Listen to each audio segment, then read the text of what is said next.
ရိုးရှင်းတဲ့ဂျပန်ခေါက်ဓာတ်လေးရဲ့နောက်ွယ်မှာစီဆက်တေချာလွန်းတဲ့လုပ်ငန်းစဉ်ကိုကြည့်လိုက်ရအောင်ဗျာအထူးခြားဆုံးကတော့တီတီချာချာကွေးညွတ်ပုံဖော်ထားတဲ့လက်ကန်ယိုလီမှာပဲ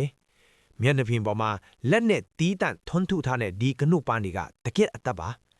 လက်မှုပညာရှင်ကမှန်ဘီလူးကိုတုံးပြီးမင်းချောင်းတိုင်းကိုတိချတေချာအောင်ထွန်းထုရတာပါ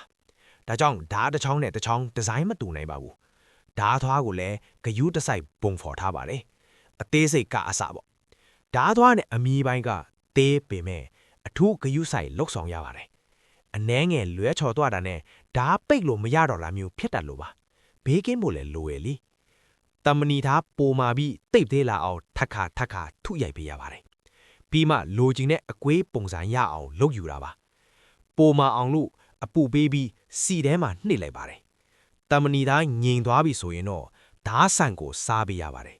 ပြီးတော့ကြောက်စက်နဲ့ဓာတ်သွားဖော်ရပါတယ်အကျန်းဒီပြီးရင်ယာယီလက်ကိုင်အရင်တက်ဆင်ရပါတယ်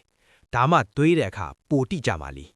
အခုတော့ဓာတ်သွားကိုလက်ကိုင်အစ်စ်ထဲတက်ဆင်လိုက်ပါပြီတချောင်းလုံးပြောင်လက်နေအောင်တိုက်ချွတ်ပြီးထက်နေအောင်တွေးလိုက်ရင်တော့ပြီးပြေဆုံးသွားပါပြီ